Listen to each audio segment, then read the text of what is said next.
Hello and welcome to the One People Show.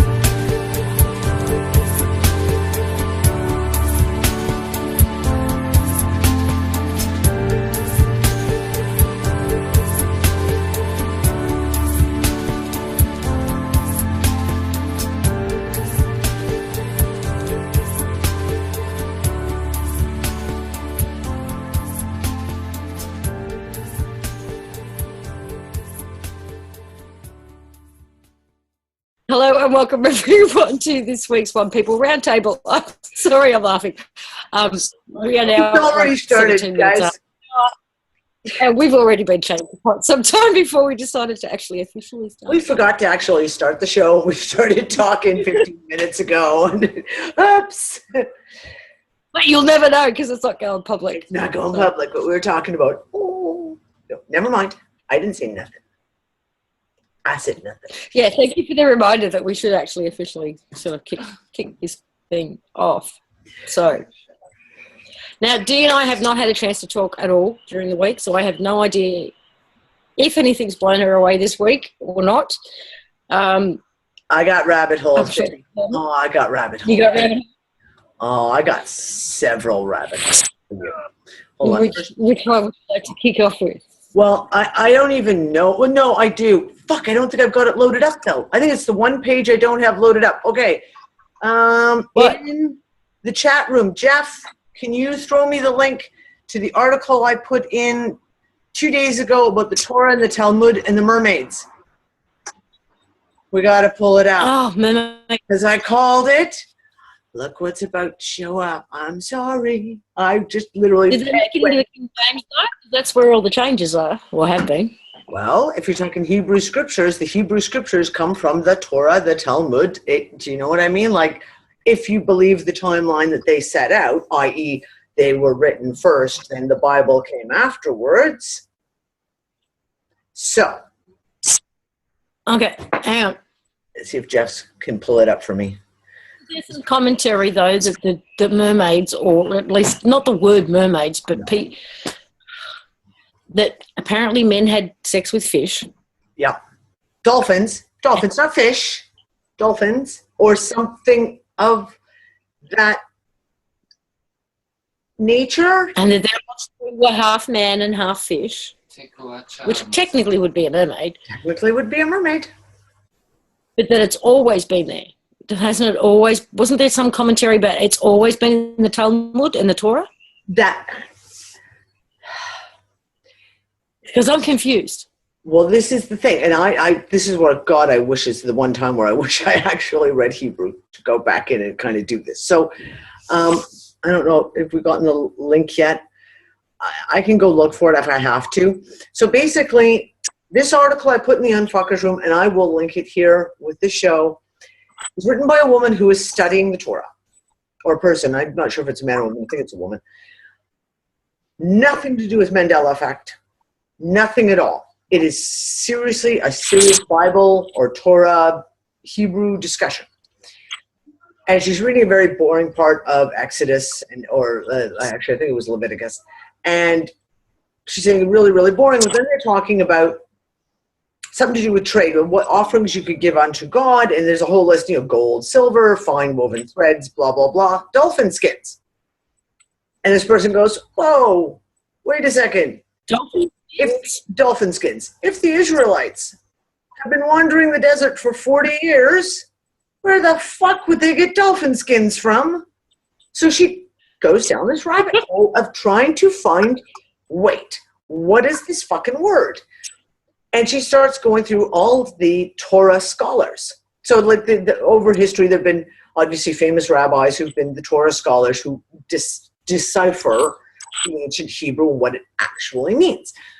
And comes up, and there's this whole thing, but then you get this crossover, this weird crossover thing into unicorns as well.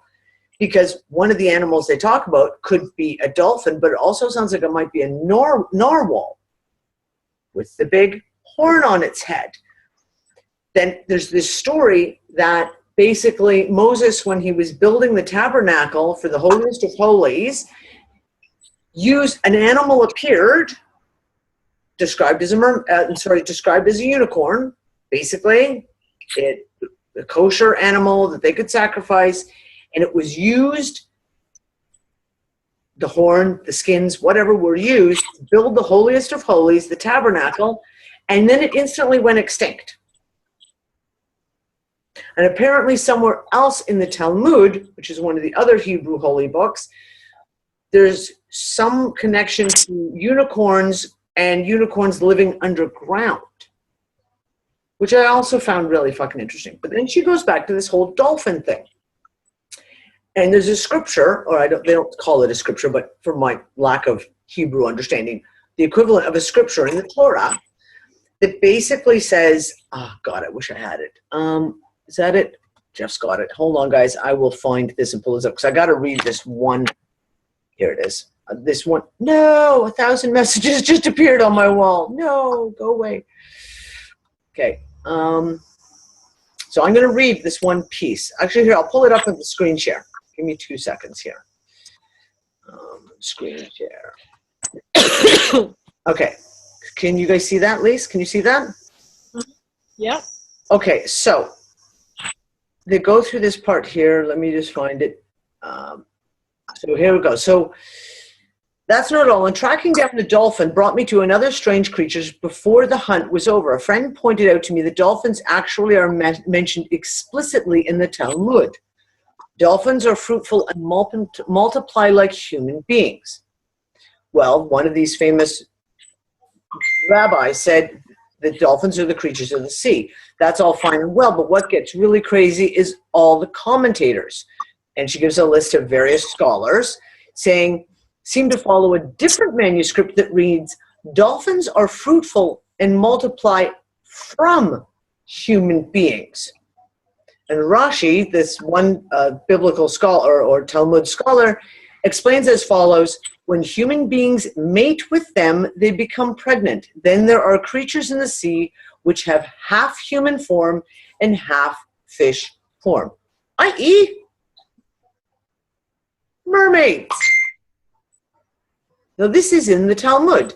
The Talmud and the Torah. And like I said, this is someone talking about scholarly work, scholarly research. It has nothing to do with Mandela Effect, anything else. This person just researching specific words that just didn't make sense in translation. So, this is one of those things. And you sit there and you go, where is this all going? And I can't help it, but that a couple of shows now, I have made the comment, when mermaids appear in the Bible, we got unicorns and dragons. Well, the dragons have always been there. But now there's, apparently someone has just posted, I didn't get a chance to look it up, satyrs and phoenixes are now also in the Bible, which I have not had a chance to look up yet. But I was joking, saying when mermaids show up in the Bible, seriously, boom, my head's going to just like go,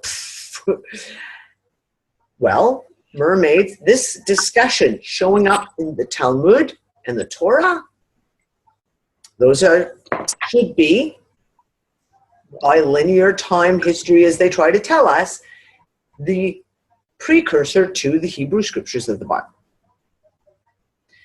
So if all of a sudden this starts appearing, I'm sorry, I'm watching for it. Huh? It's not your fault. You know that, don't you?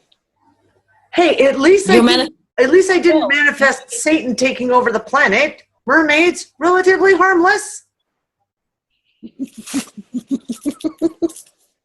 So anyways, yeah, for me, somebody else is doing a really good job. Like that, what happened? I think it was Mia who sent me that one too. Mia, thank you, because that was fucking awesome. The whole mermaids in ancient Hebrew religious writings, I have questions. I have big fucking questions. Yeah, gargoyles. Yes. Frankenstein. No. That's too dark. Fairies. That was the other one I said was fairies. So mermaids and fairies in the Bible. That's what we're looking for next.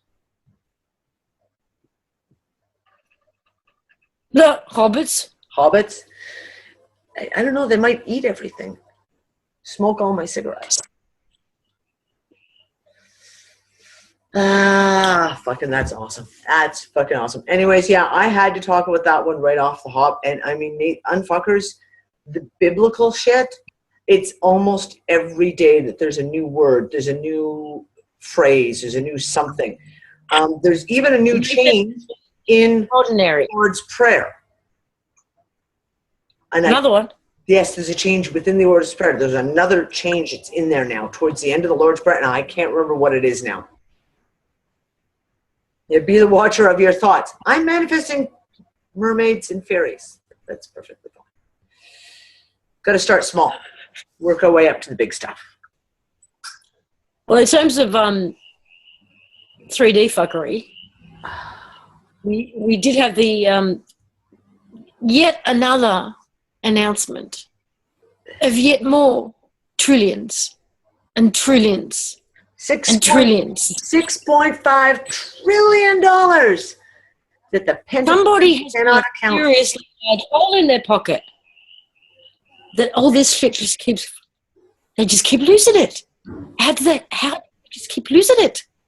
I don't understand. Aren't there people, isn't there an accountant? Isn't there a little bookkeeper? I was doing research on it, Lisa.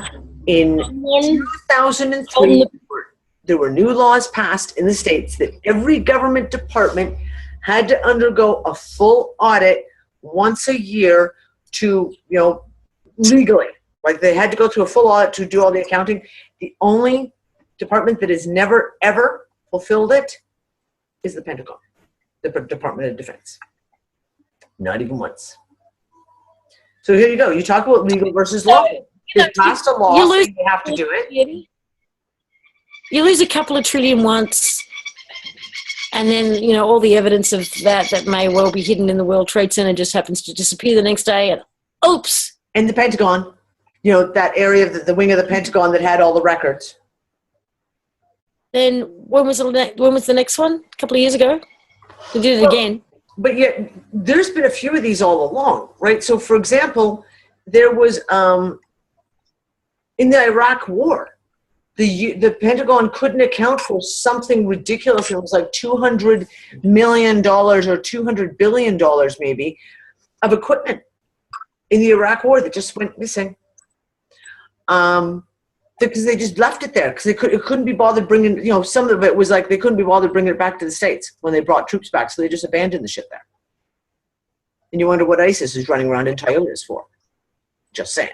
But in 2013, the Pentagon also, a report came out that the Pentagon had lost $8-point-something trillion. And now it's 2016, and they've lost $6.5 trillion. Lost, can't account for it. Now, you guarantee that maybe a couple of billion of it is lost, put in pockets somewhere, but all the rest of it is black ops. You guarantee it went to Israel, it went to Saudi Arabia, it went to all the black ops places. ISIS is a very expensive venture to run. These guys go through Toyotas real fucking fast, even if they do get a group discount. Sorry. But what I don't get is where is the uproar? I'm sorry, but if my kid loses $5, it's like, hang on, I'm holding you accountable. If they lose it again, they don't get to have $5 no more. There's time out. There's some serious time out. Yeah. If they lose it again, they don't get to handle the money. No. That's it. 3 strikes and you're out. I mean, where is that? And everyone just goes, oh, moving right along, nothing to see here. There is nothing. And I verified this, okay? I've verified the report. This is not like, alternative media making something up. The $6.5 trillion went missing. Oh my God, next 9/11 is about to happen. No, the report is there. You can go yourself and read the fucking report from the Pentagon. $6.5 trillion they cannot account for. They have no receipts for. They have no vouchers for. $6.5 trillion. So this isn't no mainstream coverage, almost none. When you Google search it under news, there's almost no mainstream coverage on it. Yet it's there, but it's being hidden. So the people aren't in uproar because they don't know about it. No one's talking. Ain't no one talking. Too busy chasing Pokemon? They're playing fucking Pokemon Go and watching the Olympics. Oh, isn't that just so convenient that they would release that information just a couple of days before the Olympics? Everyone's distracted. Actually, as far as the Olympics go, normally it's everywhere, including all over social media. Now, last Olympics, there was so much build-up about what was going to go down at those Olympics. You know, the terror attacks. There's going to be a nuclear bomb. Yep. It was building up for months and months and months. The opening ceremony was scrutinized. It was all over social media. I've not seen a thing. I have not seen one prophecy, prediction, accusation, anything about what's going to go down at these Olympics. I've not seen one. I haven't even seen the opening ceremony. Not a clip from the opening ceremony. I've seen Jack, and there's been none of this dissecting the opening ceremony for all of its satanic ritual. Not that I've seen. Nothing. Like, it's almost creepy by its conspicuous in its absence. Exactly. It's weird, a little bit weird. There's no talk about what's going to go down at the closing ceremony. Like, it's like the whole alternative media conspiracy world just is on a gag order for the Olympics. It's kind of a little bit surprising. And I said that I expect something to go down. Not in this like UK Olympics type nuclear terrorist attack. Something. I do expect some things to go down. But I suspect that a lot of it's going to be stuff outside the Olympics, i.e. get the world distracted. You got video game and you got the Olympics. This is where we're seeing a lot of shit going down right now. Oh, like Hillary fucking breaking down? 2 more deaths? We'll just sit here and do this for the next week. I mean, 2 more deaths? 1 or 2 more deaths directly attributed, there goes a big truck, directly attributed to the Clintons with Bill's leaked medical records and Hillary's leaked medical records type stuff, and now they're attributing that too. Knowing the Clintons has got to be the leading cause of death in America right now. I said being associated in any way. Well, I just joked. I said, maybe the FBI could bring her up on charges of littering. That she just keeps leaving bodies all over the place. Right? There's just bodies thrown out everywhere. So maybe they could charge her with littering. And, I don't know. Littering people, I don't know. Maybe they just start to say that that's just recycling because it's biodegradable. I don't know. Seriously. But the whole Hillary Clinton shit. And you've got Trump, again, is doing flip-flops on topics left, right, and center all over the place. There was a meme that went by, and Nick and I just about wet ourselves. We laughed so hard. It was like, basically it was like, to all you Americans out there who are, in your election, just so you know, the rest of the world is not viewing this as an election, but as an IQ test, and you're miserably failing. And it's just like, it's true. Like, I mean, outside of America, it is a joke. I mean, the Maltese people are ultra conservative, like really, really conservative. And sorry, I got a big truck going down the street. Just give me a second. He'll be gone. Yes, you do. Okay, he's gone. The Maltese people are very, very conservative. And even them, they're like, oh, tell us, dear Hillary and Trump, oh, like, and laughing. It's just. I know. I feel for my intelligent American friends. I really do. because the rest of the world is looking at you guys and just shaking their head and going, how did it get this far? How did you let it get this far? I mean, not that anybody believes for a second that, you know, voting is a legitimate thing, or, you know, that they actually represent anything other than a fucking circus, exactly.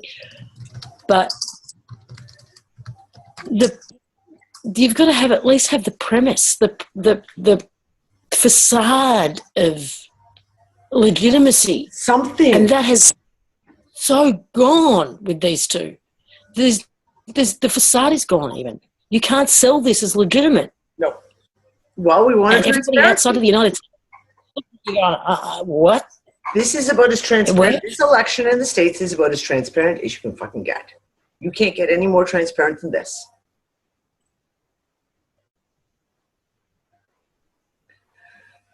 Somebody's bumper sticker said, just fuck it, nuke me, I'm out of here.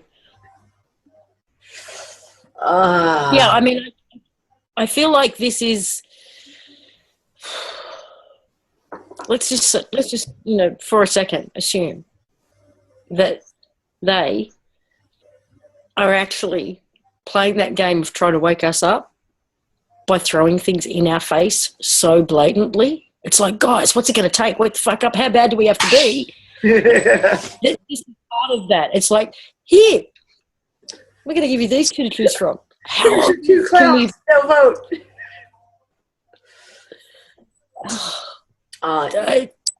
No, it's very, and it's kind of playing out everywhere. Like, I mean, the insanity everywhere in the UK. This whole Theresa May just being put into power by Queen Elizabeth. You know, the monarchy that's just fake. You know, just a figurehead monarchy. I mean, that was perfect because, like I said, when I did a new special on that back when it happened, it was just like, that tells you what power the monarchy still has. They just named your new ruler. You didn't even get to vote. And she's making, you can say, oh, there's going to be an election coming up. That's great that there could be an election coming up at some point in time and the people will have democratic, you know, choices to vote for. But this woman is making hardcore decisions for the country that are non-back-outable. So really, it's a facade. It is a complete and utter facade. What's going on in France? What's going on in Turkey? Oh my God. All these places. The facade is just crumbling. Even in Australia. Turnbull and the whole vaccine shit. And then his wife, his wife works for, and he's got fucking shares in a vaccine manufacturing company. And he's, you know, passing laws to make vaccines mandatory in Australia. Gee, I wonder why. It's right there. Just people just have to put down the Pokemon Go. Step away from the Olympics. Oh, okay. Here's the other thing I want to talk about. I don't know if you saw this, but what happened in Milwaukee. Okay, riots, everything. There's another police shooting. Police shot someone. I don't know. I've heard armed. I've heard unarmed. I've heard all these different things. I did not follow this whatsoever. But watching it come by my newsfeed, people rioted. Like apparently one of the precincts in Milwaukee police station had to barricade themselves in for their own safety. The people went fucking nuts. They burned cars. They burned buildings, the whole bit. They've brought in the military, purportedly to back up the police. Well, that's called martial law. And this is no, they're deliberately driving Americans to riot. Because if they can get the people to riot, they can bring in the military and instate martial law. And this goes back to the election thing. I don't know how long. The whole election thing. Lisa, again, this is happening right before the elections. Is this that little move that we've talked about in the past? Of Obama's going to pass a executive order that he gets to remain as president because it's all under martial law. Therefore, we can't have elections right now because it would be too dangerous for the public to go out and vote. So he'll just remain as president until the emergency really? is over?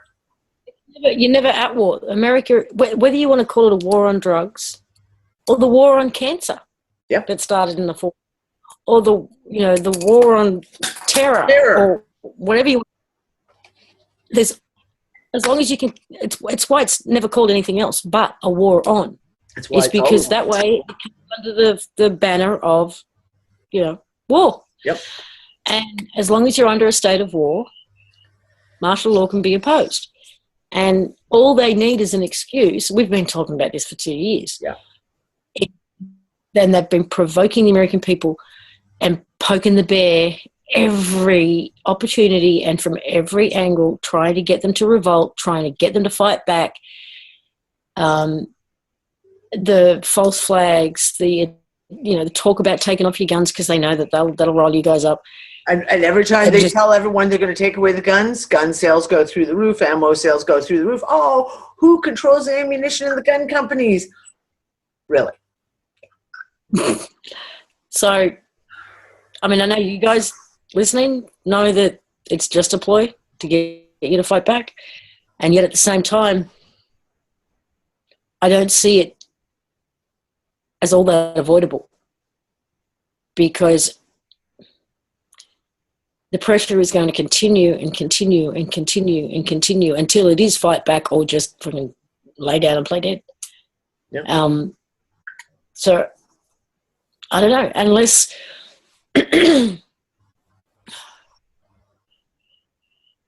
oh, hold on. The GOP statement that they can pick their own presidential candidate in the event of death, declination, or incapacitation. Now, again, I just said to Nick last night, I said, this whole thing with Hillary, are they going to use Bill as either the sympathy card, i.e. Bill will suddenly die just before the elections so that they will play the sympathy card for Hillary. Oh, poor Hillary, Bill's died, but look, she's standing strong and still running for president type thing. Or, again, what happens if Hillary dies? Just right before the election. And the elections have to be postponed. Or what? Did I freeze or did you? No, I don't see either one of us is frozen. You froze for me and you were sitting there like, so I have no idea what you just said.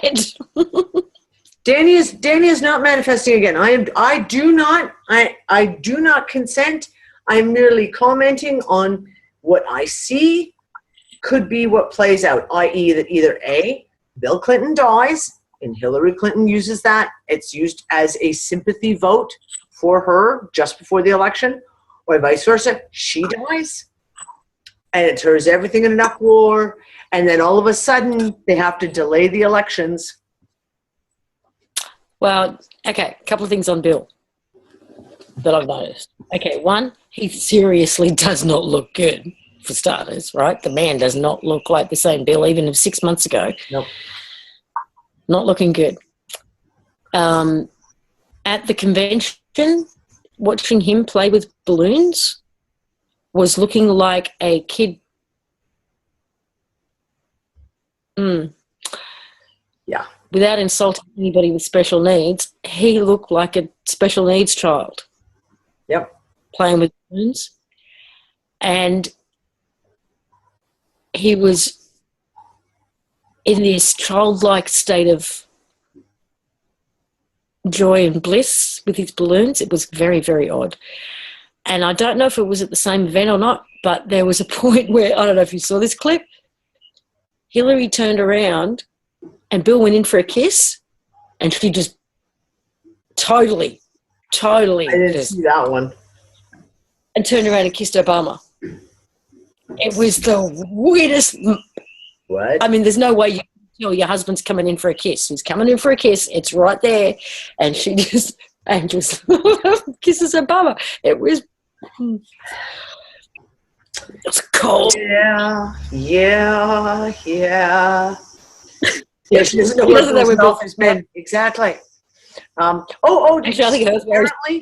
Apparently Monica Lewinsky is telling everyone to vote for Hillary.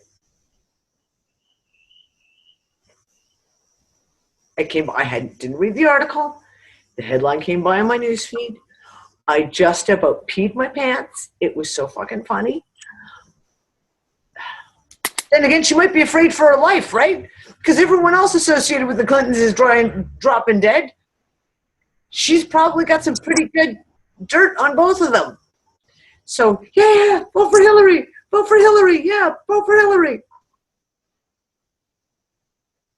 What is that poor girl doing these days? I don't want to know. I mean, she couldn't get a job anywhere, surely, after all of that rubbish. I actually feel sorry for her too. I do. But that's a whole other story. I don't feel sorry for her. Anyone who fucks the married president of the United States in the Oval Office, really? You don't think she's trying to get a leg up? No pun intended. Seriously? She was a political groupie. I mean, I know. Sorry. I don't have sympathy for that shit. That's just like, seriously. Okay, I'm not repeating some of the stuff that's getting said in the chat room. Yeah. The chat room's going off. They're having a laugh. Woohoo. Yeah. That's all I have to say about that. Okay. Shall I jump into the next rabbit hole? Because this one's fucking good. Okay. Is this Hollow Earth, by any chance? No. Oh, I got that one too. I've got a couple of things loaded up on that. No, I want to talk about the prime meridian being moved. But didn't we talk about that the other week, like before? Okay, but it's really, really interesting. Some of the shit that was said in the article, which is on space.com, released by NASA, the reasons why they've moved it, et cetera, et cetera. What comes out right afterwards is an article in the magazine Popular Mechanics. Now, if you don't know, Popular Mechanics is a propaganda rag. That is all it is. They do nothing but spread government propaganda. That's it. So there's an article about Australia having to redo all their GPS because Australia has moved 5 feet. And I'll put the links to both articles both of these articles into the article with this video. They didn't. Hang on, it didn't move like 5 feet overnight or anything. No, exactly. It's just a rather long period of time, but they've never adjusted the GPS to account for it. So now it's gone 5 feet out of the way that they need to make a big adjustment. No, so first, let me call bullshit on the entire thing about how the GPS has not been moved. Planes land themselves via GPS, and if the runway was 5 foot over, you'd have a whole shite load of plane crashes in Australia, all over the world. You'd have, ships running aground. You would have all the shit.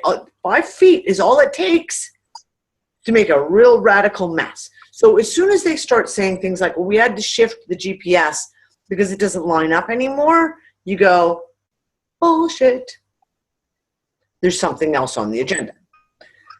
I agree. Longitude and latitude lines and the prime meridian shifting 30 meters. Now we're starting to look at things like what I've talked about is the tilt of the planet is changing, and they've got to come up with some explanation. Or we'll go the other way. We're talking about the what the fuck effect, where continents are moving. Things aren't where they're supposed to be anymore. Right? Instead of 7 kilometers between Tarifa and Tangier, it's now 32 kilometers between Tarifa and Tangier. That is a physical change. If that is a physical change that we're talking about, pardon me, then yeah, they have to fix some shit on their maps. Because all of a sudden people are noticing massive changes on the maps. So if people are noticing massive changes on the maps, is this the spin doctoring? Is this how they're spinning it? Oh, it's continental drift. Yeah. Australia moved 5 feet. No. Yes, that does happen. the whole expanding planet idea is a theory that I've looked at for years, that the planet is expanding, and as it expands, continental obvious drift happens as the planet expands. But there's so much more in these articles that is not being said. And when popular mechanics can't even tie their excuses up to what NASA's is, like they're giving a completely different excuse for moving the longitude and latitude lines in Australia. Wait, can't you guys at least get your story straight? Come up with, at least with the same lies to tell the public? Or you just think that we're not smart enough to cross-reference? I don't know. Does this tie into Hollow Earth then? Hollow Earth. Really, really interesting. So, for those of you who are new and just waking up, there is a theory that has been going around for a long time that the Earth is hollow. That there is a whole society that lives inside the planet, and some call it the Agarthans that live inside the planet. You have the theories that they're the two main there's multiple openings from outside to the inside of the hollow Earth. One's in the Himalayas, there's one supposed to be in the Rocky Mountains. And the North and South Pole supposed to be the big, huge holes. We have the stories of Admiral Byrd in his flight over Antarctica, that he flew, and without realizing it, that he ended up in a new land that was the Arctic, not the Antarctic, wasn't it? No, the Antarctic as well. He flew over that mountain, and then he saw green lands. He saw trees and tropical vegetation. Apparently, I inhaled my coffee. Just have to give me a second. I'm going to have a quick drink.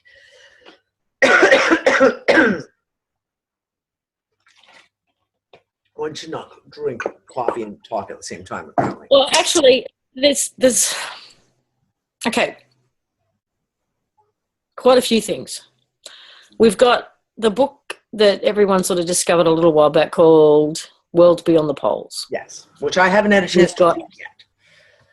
We've got another book that were kind of not written by the same person, but came out around the same time, and I have uploaded it to my website, under the download section if you want to read it, called The Enlightenment of the World. Both of them are pretty much flat earth books, right? We've got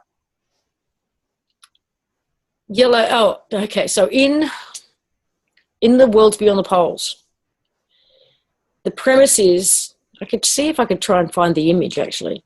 The premise is that the reason for curvature, the reason we see curvature, is purely the way our lenses of our eyes work. They are designed to create curvature. Lenses on telescopes, binoculars, and everything else are based on the lenses of our eyes. They do the same thing.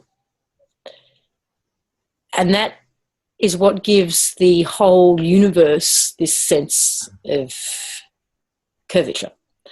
So the premise in this book is that we have what we call the terrestrial realm, which is this Earth, this flat plane that we live on, is what he says. Above that is another plane, which we call the celestial plane, but it's exactly the same as the terrestrial plane, and up is relative, so we look up, they look up, and in between is what we see as the sky, the atmosphere, the where the stars and all of that is. And that it's essentially two infinite planes. Everything else is in between. There's actually a movie called Upside Down. You can probably easily watch it online or download it, which is based on this premise that there are two worlds. One is the down below is what they call it, and then you've got the upper world, and they do operate like this, and it's a love story. A guy and a girl accidentally meet, she's hanging this way and he's hanging that way. And the upper world in this film is for the elite. It's the rich, it's the wealthy, it's the healthy. They've got the everything. Everybody in here gets the dregs. These are the workers, right? Something in that film. But it totally matches this cosmology that's in these books. We've also got, just to throw a whole bunch of things into the mix that I think have got some truth in them, right? There's like elements of truth in all this stuff. Interstellar. All right, so at the end of Interstellar, somehow she kind of bends time and space and creates this bubble, right? The movie was called Upside Down, I'm pretty sure. And then you've got Interstellar, right, where she creates this almost like a tube situation at the end of the film, yeah, which is this bubble that houses everything until they find a new planet to go to. Similar. So then you've got Yellow Rose for Texas concept as well, right, where it's this artificial virtual reality. It's on poles, and it's, I think, but I could be wrong, but just based on the images from NASA or from the Sol cameras that she's used, it does look like the flat Earth kind of snow globe kind of thing.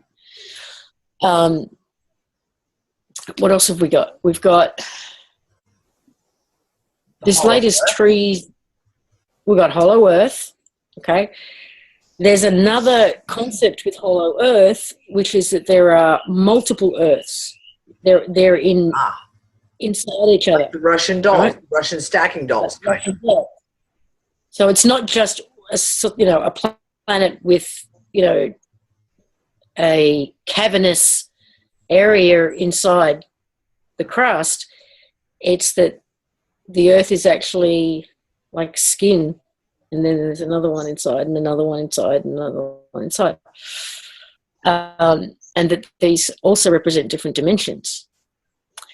There's also a documentary which I watched last night, I think, which I'll put the link in for you if I can. Yeah, Onion Earth. Onion Earth. Exactly. There's been a lot of controversy around this documentary. I don't know the name of it because it was put on YouTube under a different title, obviously. But they spoke to a bunch of scientists and physicists and cosmologists and all. And the controversy is, after the film came out, they've all backtracked and said that they were taken out of context and they didn't know what the premise was and all of that. Which the guys who made the film have been able to disprove, because they've got them on camera reading and signing their release forms. And like the woman who was the captain in one of the Star Trek series, there was a woman, Janeway something. Yeah, she was the narrator. She narrated this entire thing and then later claimed she didn't understand it, right? But she's on camera talking about the fact that she had to read it over and over again to really get it and understand it and convey what she was. So there's a lot of this show, because now you really got me intrigued. They're backtracking because they all said the same thing ultimately, which is they went against the Copernicus, totally against Copernicus model, and said everything that they're saying. And they even talked about how difficult it is to get anyone to listen to you, how to get yourself published, how to get any, because if you are saying anything against the Copernican model, you're out. But everything that they've measured, everything is showing that Earth is actually at the center of the universe, and that they've still got a spherical model, but it's a spherical model for the universe. That it's a big ball with Earth smack bang in the center. Everything radiates out from there, and that the Big Bang essentially started with here and it's radiating out. And all of the other dimensions, if there are other planets and life, and it all comes from here. So it Interesting. completely, yeah. The earthers are not real happy about this based on the comments that I've seen, because it still includes some kind of spherical sphere. Oh my God, there's a sphere. Yeah, okay. But to me, there's so many points in there that they should be using as pro their argument, is what I saw. But I will post it in when we do the archive. I'll include the link to it. Okay, but here's the thing. What if we just talked about the onion earth, for lack of a better word, earth, and there's this, and there's this, and this, and this, and this, and there's the universe. What if the universe is this entire stacking Russian dolls of earths? And that's kind of, well, the hollow earth is that, oh, the idea of the hollow earth passes through between all of them, and the elevator shaft that Lily used to always talk about between the different dimensions.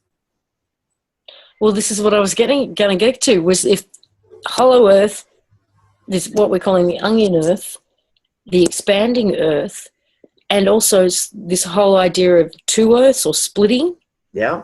It could be, what if it is that another layer is manifesting, right? The next layer is being built right now. And that what we're doing is... Oh, that's kind of interesting, Lise. Oh, that's... Do you know what I mean? Like, yeah. And then it built another layer, and then it built another layer, and then it built another layer, and now we're building a new layer. And that's what we're doing. We're feeding and building this new layer. The center of the universe. So, to coin a phrase, what if we talk about... I think I need a cigarette now. You roll a cigarette. Well, I'm going to have to try and speak this out. We always talk about our other consciousness, our greater consciousness, our higher consciousness, our true selves. That this being just an avatar, just like a body that we drive around in this reality, is just a representation of. So what if in this expanding universe, expanding planet,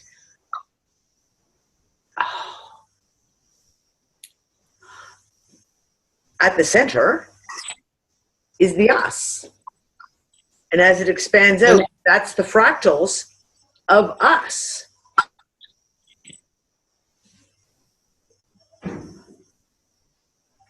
There's something interesting in this. Yeah, I've got to go. I've not seen the chat room for ages, so hang on. Yeah. Well, here, while you're doing that, I want to go back to this whole hollow earth thing, because for a lot of people who have been following the New Age stuff for a while, and you've heard about Agarthans, and you've heard about Admiral Byrd's trip over the poles, and how when he went over the mountain in Antarctica, he all of a sudden came across this beautiful, lush green land, tropical, with animals and people, very tall people, etc., etc. Someone posted something in Unfuckers this week. And it just set me on a thing. I was like, oh, really? I need to look into this. So I'm gonna pull up the screen share. I don't know what page I've got open, but I'm pretty sure I have it open. Okay, so give me a second here, guys. No, don't do that. Just give me a second. I've got to try and find the one. So this is the article that was found, right? And it's basically the Hollow Earth Monument. And it's in the States somewhere. It is in... The Hollow Earth Monument is the oldest public memorial in the U.S. It marks the gravesite of Captain John Cleves Symes, hero of the War of 1812, who later announced that the Earth was hollow with giant holes at the North and South poles. And that is the monument, so you can see the picture here, which is the circle with the big donut hole right through it, and it's the monument. So I went looking because I had to see. This is something I've never come across before. And I mean, I jump down rabbit holes quite regularly. So bear with me a second. I'm having an issue because this is driving me nuts. Can I move you out of the way? Okay. move you over here for the moment. Okay, so I went and looked him up. So this is, you've got your picture of him here. Basically, he, with a few other people that they ended up falling out and having an argument, etc., he proposed this whole theory about hollow earth. And there's he's got a whole following, apparently. Even to this day, apparently, there is a following of people who follow all of his work. What came up, though, is the fact that, of course, his work wasn't original. That was what the claims were. In newer, more modern, early 1900s, when his work would get brought up, they'd be like, but it's not original work. He's taking this from people who came before him. So I thought, okay, well, let's follow this down. And I come up with this guy. This guy's name is Edmund Halley. Note the name. 1656 to 1742, was an English astronomer, geophysicist, mathematician, meteorologist, and physicist. And this guy was quite famous for lots of different things that he did in astronomy, at calculating different things, etc., etc. Well, he also proposed that the Earth was hollow. And it's not really much said obviously on Wikipedia. It doesn't really get into it very much. But this guy was explored everywhere. He's another one of these explorer types who went all over the place. He did star maps. He made it all, charted all these different things, etc., etc. Well, one of the things that this guy charted, hold on, just give me a second. Nope, got to pull it up here. He charted, and I can't find, I should have bloody well highlighted this part. Edmund Halley. He is the guy who charted Halley's Comet. And charted its flight path, worked out exactly how long it would be every single time it would come through Earth's orbit.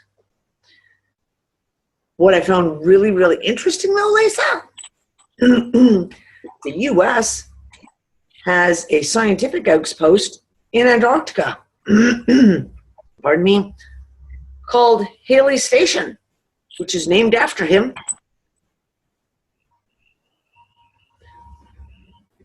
So, going back to the premise of the hollow Earth, with the openings in Antarctica and Arctica and the Arctic,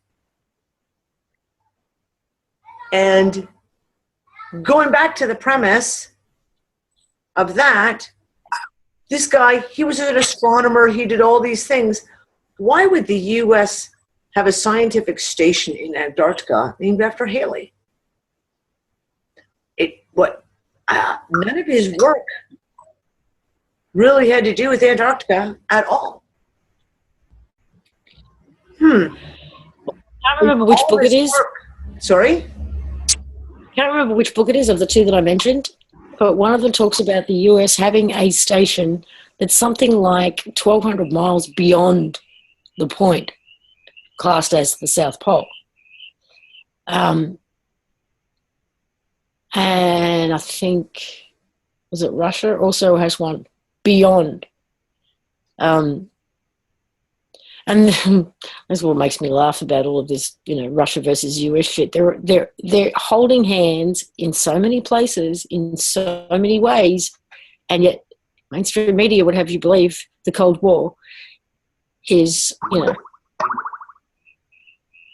back in full swing. Yeah, but as far as the timetable for Halley's Comet, that's changed. That's one of those MEs. I mean, we were all, I know when I was a kid, I was told, once in a lifetime. now apparently 25 years, 28 years. It's just ridiculous. Now it's like the tail of Halley's Comet passes by Earth like every 16 years or something ridiculous like that. Which is like... Or it's tail. At least its tail goes by every... I don't know. Yearly. That year. You see the tail every year now? Something ridiculous like that. Like, it's just... No. All I know is that we read it, and I remember reading it to Lisa and going, yeah, no. This is not right. Hold on, I'm just trying to find one last thing here. I'll be right back.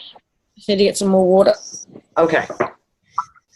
So this is just the whole thing. I'm trying to find the one piece here. And isn't that just crazy? It's like, I have a little highlighter that I usually highlight passages on web pages. And the last time I rebooted my computer, everything all screwed up, and my highlighter isn't working now. So I didn't get to highlight the pieces I wanted to show you guys.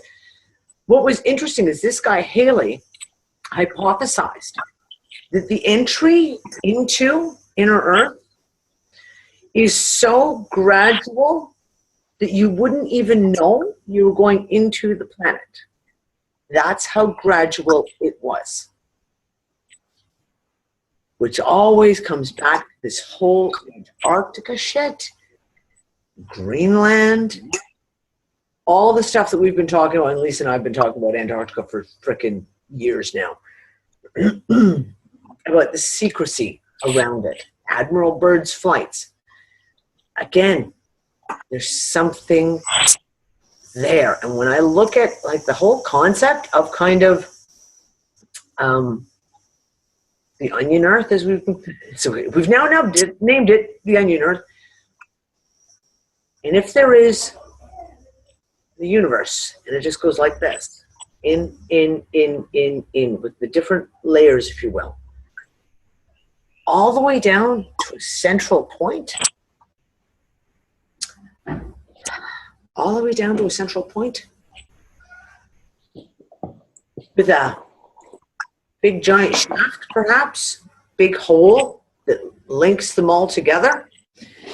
And again, I come back, I always talk about this, that one comment, the very first time we had Lily Earth on the show, the first interview, she talked about the astral realms. And she talked about the tilt of the planet, that when we were at that 90-degree upright, that everything connected, almost like an elevator shaft, to be able to connect between all the planets. And that all of a sudden, it's disconnected. When the Earth's tilted and changed, it disconnected. Well, we know the tilt of the planet's changing again, don't we? We know the tilt of the planet is changing again. Is it relining up? I don't know. I'm telling you, I has questions. I have lots and lots of questions. Oh, there's all these messages. It's turtles all the way down. Yeah. One turtle on top of the back of another turtle on top of another turtle. Yeah, exactly.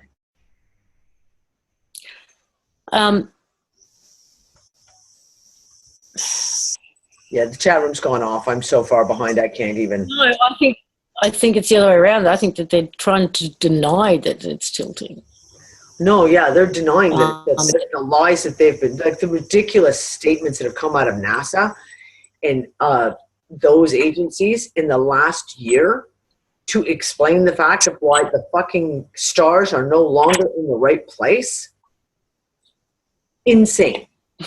Yeah, all the stars changed their trajectory orbits, not us. No, we've just stayed right where we are. No, it's all the stars that just changed. Interestingly enough, we have an interesting set of stars every evening that's right in front of our balcony, and it's a perfect triangle. So you notice there's a lot of street lights around, so we don't get a really good, like not like at Nimbin where we get the black, so you can really see the stars. But there's these three stars. And the one thing I've said to Nick, isn't it interesting how the triangle keeps changing shape over the last 3 weeks? Over the last 3 weeks, it's gone from being a triangle like this to being a triangle like this to being a triangle like this.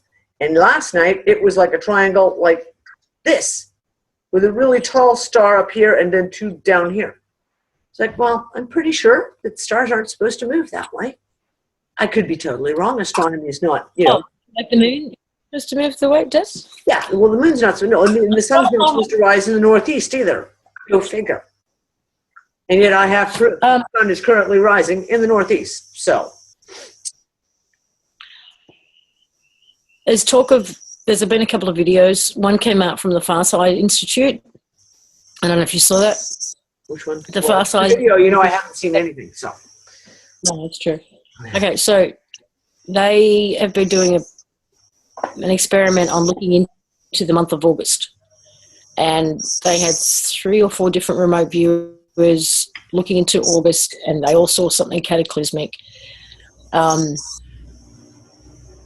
the Far Side Institute, to my knowledge, doesn't have a great track record for accuracy.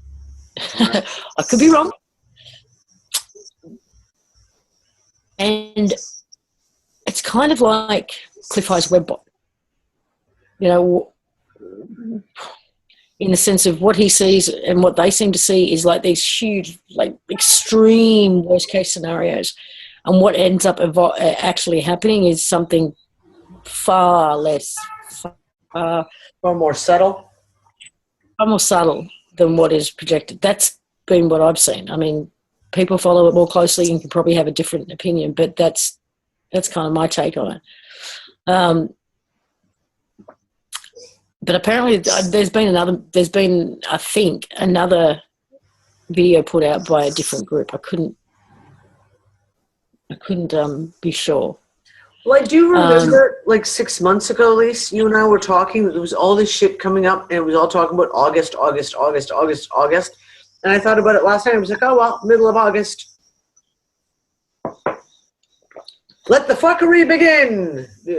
Nothing. I mean, I think I'm just going to get a t-shirt that says, I survived the end of the world, and then I'm just going to be able to draw lines on it and just mark them off. Wait. Yeah, I like it. 1, 2, 3, 4, 5. 1, 2, 3, 4, 5. Exactly. Oh, what was I going to say though? Oh, okay. Yeah. Still kind of on this subject, right? The no forests, big trees video, right? So obviously this has been a huge thing on the internet over the last few weeks. There's been loads of articles written about it, loads of response videos done. People being very, very affected by it, sad, angry, all kinds of things. I was reminded that Alex Collier, apparently back in the 90s, said that life used to be silicon-based. Now, of course, the whole New Age movement has talked about us becoming crystalline or whatever, which also be silicon-based. Now, do you remember my own personal rabbit hole about carbon a year ago? Yep. About a year ago. Yep. Right? I went on my carbon thing, right?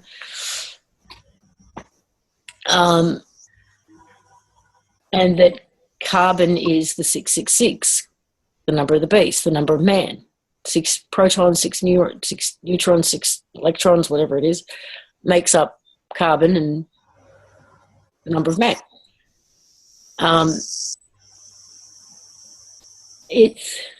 I think there's a lot of truth in that video. I don't buy it that everything, like mountains and everything, are old trees.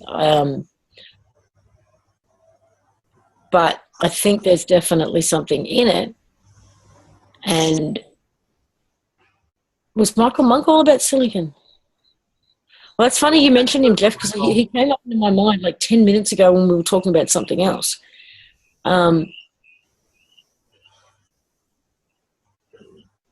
he really?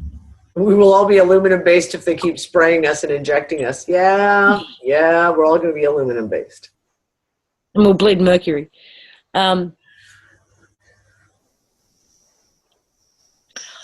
Yeah, and you wouldn't have seen that either. There was another video. This is all connected, right? All connected.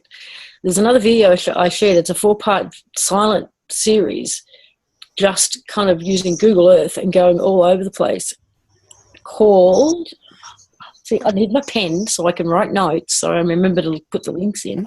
I'm sorry, I'm not there to get your pen and your notepad. What was it called? Ruins of the Old Earth or something like that. And there's some seriously interesting, funky shit on the surface of this planet. Like, Nick has got one that he found. It's in the very southern edge of Morocco, right near the coast of North Africa, down the west coast, right where you get to the Western Sahara. There is something that Nick found, and it was the same thing. He was going on Google Earth and looking around and zooming in and looking, And we found something that is this big, huge freaking circle. And there's nothing around it. Nothing. And you can't tell, because of Google Earth being what it's like, you can't tell if it's sunk in or if it's built up. But you can't get the definition of as to what it actually is. But you can clearly see this massive circle. And it's right on the edge of the Sahara. And Nick keeps going back to it. Once every few months, he'll be looking for something, and he'll go back and go, fuck, that really intrigues me. One of these days, I got to go down there and just go see what it is. And see, okay, so let's just play with this idea for a second. If we did have these huge silica trees,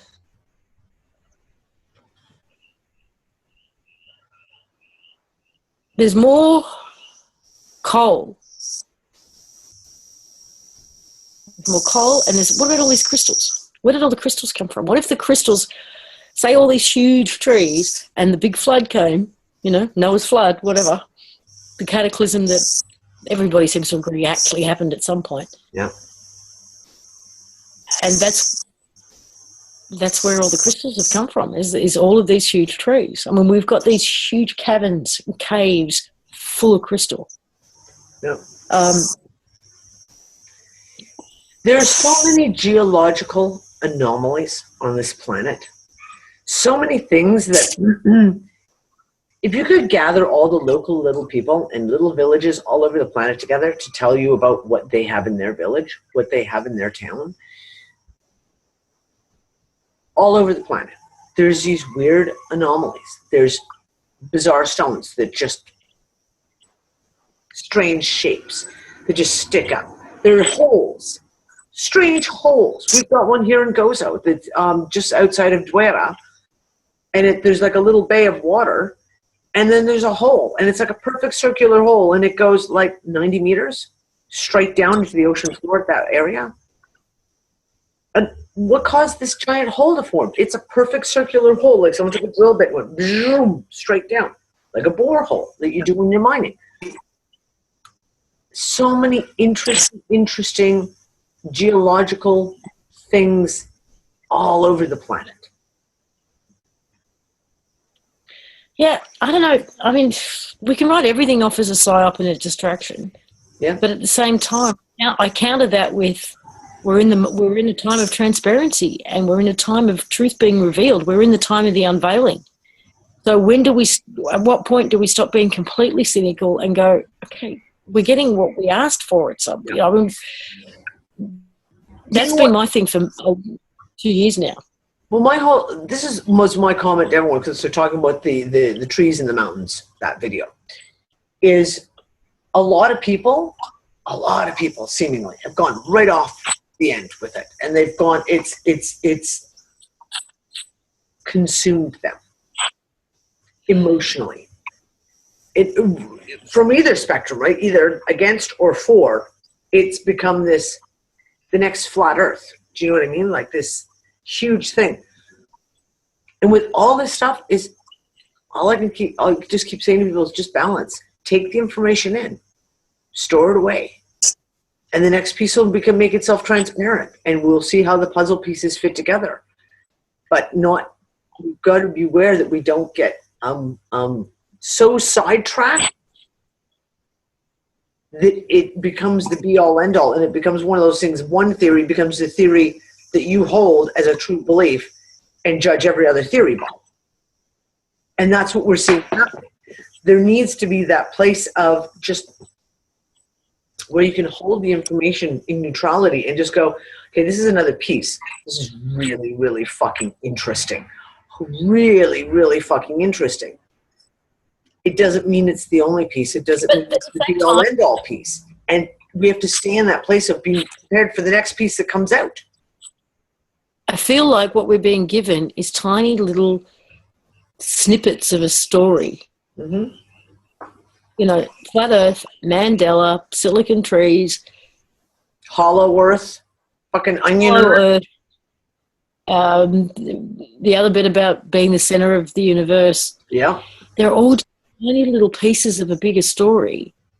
And it is kind of good that we do have these people that get a little bit fanatical about one piece, and because what they end up doing is they go and research the shit out of it. Absolutely. And if they do it well and they do it properly, it leads to bigger and bigger pieces. Yep. And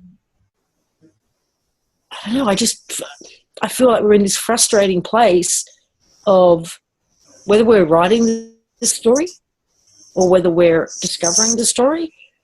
Who knows? But we're in it right now, so it's kind of frustrating. I mean, we just want to get to the last page, but it's not fair because I always read the last page first. In every book I've ever read, I read the last page first, and now, God damn it, I can't do it this time. It's pissing me off. Do you really? Yeah. Oh, God, I'd never do that. Read the last page always. Oh, that would never occur to me. Even if it's only a paragraph, doesn't matter. You got to read that last page. Oh, wow, that's weird. Sorry, I'd never do that. Let's spoil my fun. But there's a whole bunch of people. These guys really understand me. Everyone in the chat was I do that too. There you go. See, I'm not the only one. Eat dessert first. Well, okay, that'll do. Oh, trucks. Yes, guys. But I'm just not somebody who can get that obsessed about one particular piece. I'm a big picture person, so I stand back and sort of try and see how they all fit in together. But I do love the fact that there are people who take one of these pieces and they fucking run with it. Absolutely. It does lead to that piece evolving, hopefully, into something bigger. I love the questions that have and the stuff that's come out of the flat Earth. That doesn't mean I believe we're on a flat plane with a dome. I actually don't buy into this dome thing at the moment. But I love the questions that have come out of it. I love the discussions that have come out of it. I love the fact that we're looking and scrutinising these space agencies for the first time, and all I do know is that it's not what they've told me it is. So, and they're lying their asses off. They're lying their asses off. I love the stuff that's come out of the Mandela Effect, Yep. It's not scaring me. What I'm noticing, though, which perhaps does bother me a little bit, is the fear that's going on in the Christian community is getting amped up more and more and more when it comes to the Bible changes. Because what I was seeing was Christians doing ranting kind of, they're messing with our Bible. And then I was seeing it's all Satan. And then I was seeing, now what I'm seeing is they won't even do a video without doing a prayer first. And it's coming from a place of fear. Yeah. And that's concerning me. But, and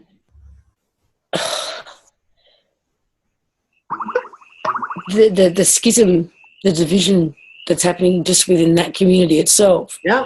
Because there's still the deniers and saying, well, if you're seeing it, then you're Satan. But that's what I'm saying, and this is what I was seeing starting to develop with the whole trees, mountains, silicone video, is a schism again, where people go to an extreme. You're absolutely right. I love when people put together a video like this, and this guy's probably done 100 hours worth of research, condensed it down into a 45-minute video. And we have the ability to watch the 45-minute video, get all those hundreds of hours of research shortened down into a concise piece that we can look at. But yeah, it's the hyper reactions that I think people have to guard against. We're watching, everything gets co-opted, right? And it's like any opportunity, it seems like every piece of these types of thing that comes out gets co-opted. And by that I mean the fact of it is then somehow used to divide, somehow used to go to extremes without going back to the questions. It's the same thing with the Mandela effect, with the what the fuck effect, as I'm going to now start calling it. We can live our every day looking continuously to find another one. Oh, look, there's another brand name that's changed. Oh my God, it's another brand. Oh, this TV show. Oh my God, they changed. You can go to that extreme, or you can just take the information as it comes by. The Bible changes for me because of my own upbringing of reading the Bible every day. I find it fascinating because I do know my Bible. So I know unicorns were not in the fucking Bible. Because I would have used that against my dad, let me tell you, the minister. I would have used it against him. But you don't get obsessed. That's the way we have to guard against, is that obsessive. And there's this thing that it seems like every piece of these comes out, there is a push to co-opt it into some obsessive divisionary argument. And it's like, you know, you're either flat earth or you're sphere earth, and there's just no in between. There's just no in between. That's it. That's your only two choices you have. And it's, you've got Mandela effect. It's the same thing. It's happening. Either it's changed or it hasn't. What was that, love? Yeah, either it's changed or it hasn't. Or it hasn't. You won't acknowledge that that has for somebody else, perhaps. The trees were silicone or they weren't. That's it. There's no, it's all black and white. Everything is divided. It's like, so we've got to kind of maintain that equilibrium on these things.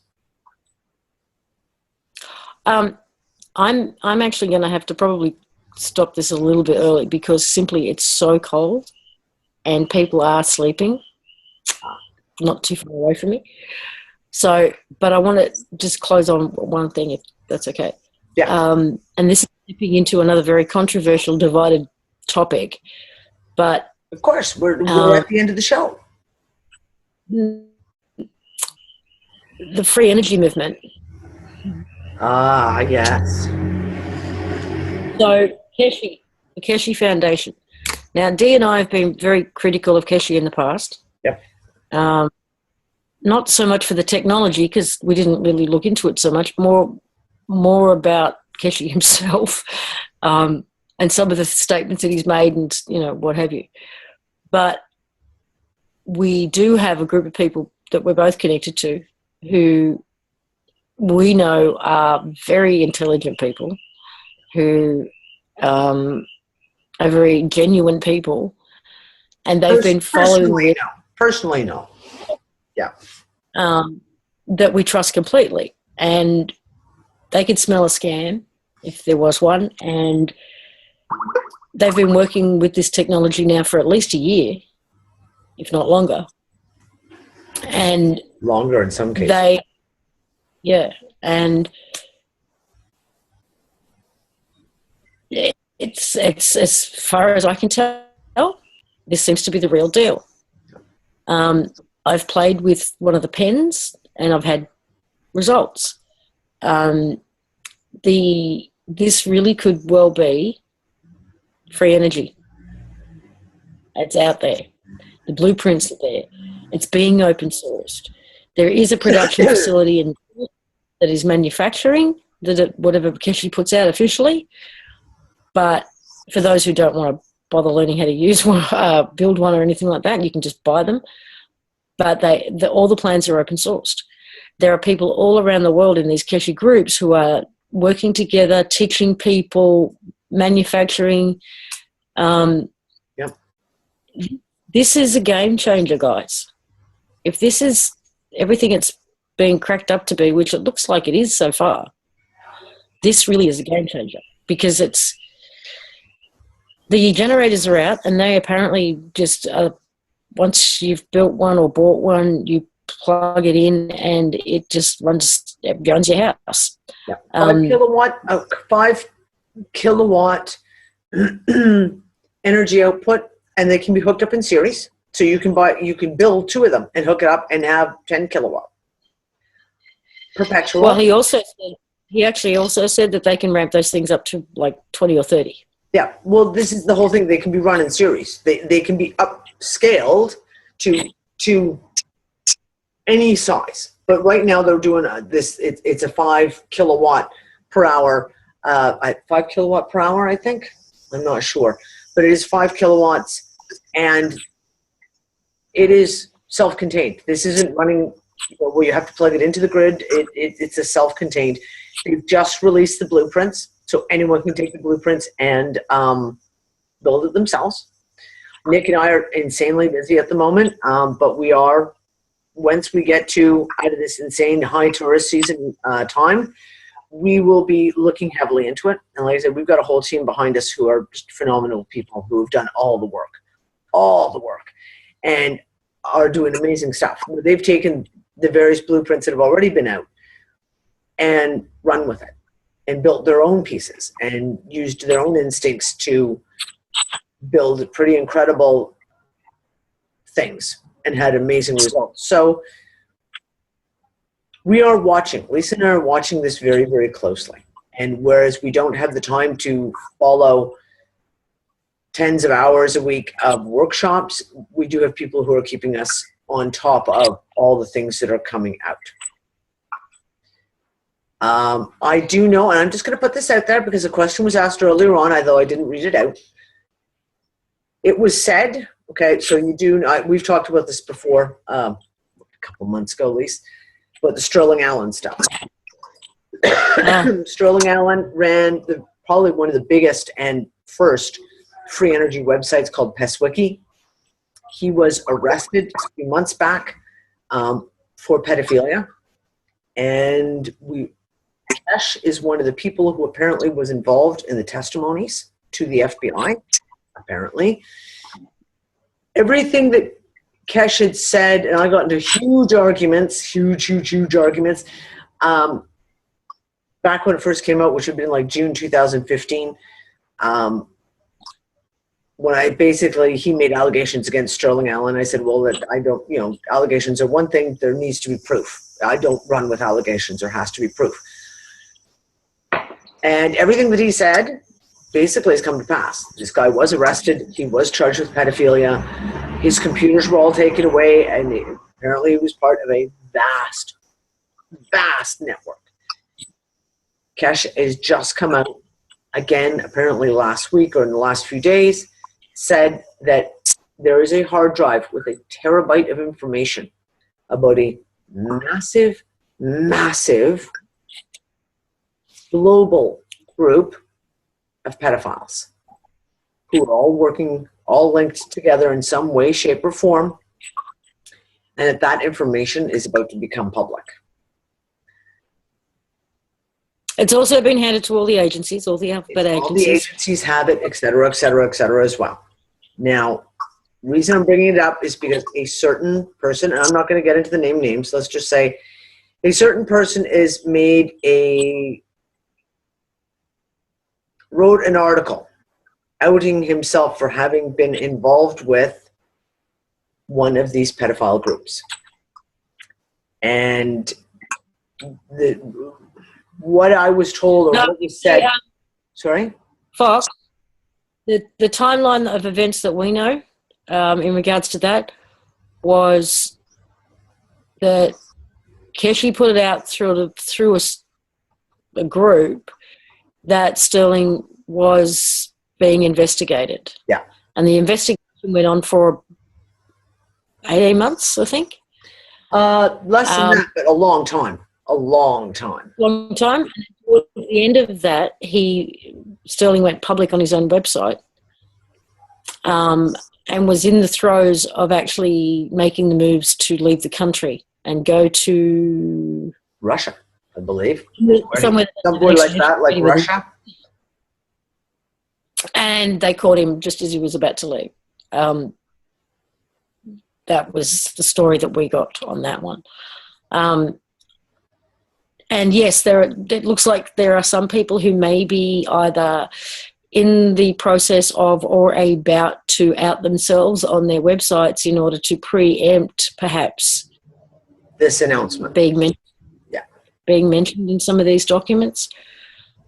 That's my supposition. What this one person in particular who just outed himself as having been involved in one of these groups in the past,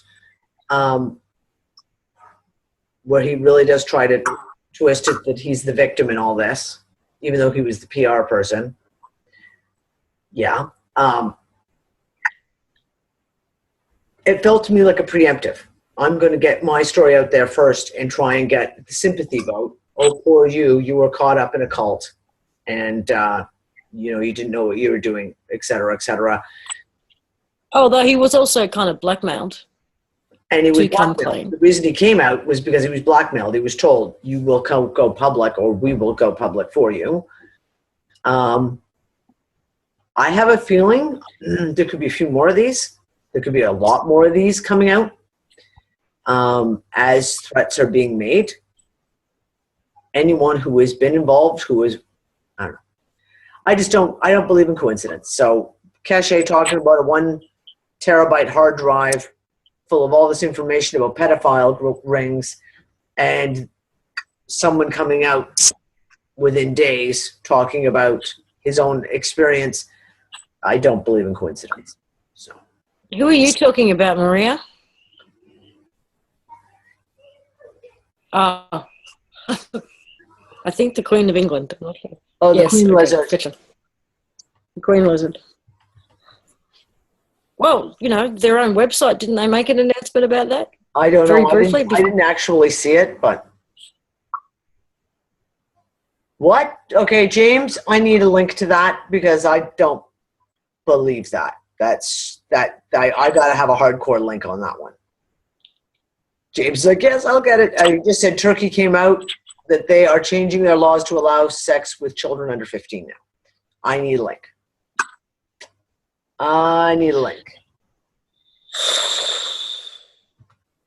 Well, I think this is the reason why this particular outing has infuriated people. It's because this is about child abuse. It's not that's why. It's that simple. It hits that nerve. And you don't hit that nerve. You don't go there. Yeah, there's just yeah.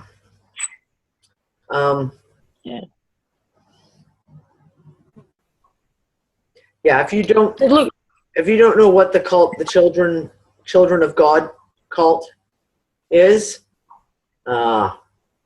it's fucking wow. So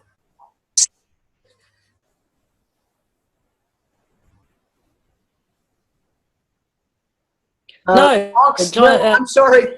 What? Really? We actually have more friends than just John Carl. Yeah. People all over. No, there's quite a few. Who are working with this stuff. So, okay, go away, fly, seriously.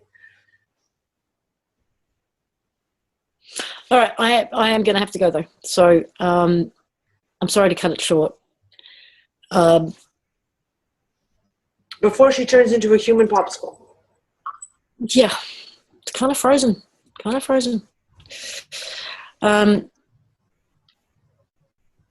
Yeah, Bosie's not JC or JK. Yeah. Thank you, everybody. And we will see you next week, probably at the same time. I think we've got one more week at this time slot. Is that right? Hold on, let me pull up my calendar. It's going to be for the rest of the month of August, guys. Until I get into the proper flat, two more shows because today's the 16th. There's the 23rd and the 30th. Yeah, guys, there's nothing I can do about it. I have very sketchy internet that is costing me a fortune at the moment because it is stick internet that they sell to tourists. Until we get into our set flat, which is beginning of September, I don't have real internet. I only have this stick, and I've already spent like $130 on internet in 3 weeks, just topping it up. So that's why I can't do videos. You're all sending me videos, and I love you for sending them to me, but I can't actually watch them because I don't have the bandwidth. But yeah, until we get into the new flat, I just can't do it any other way but to do it at this time of day.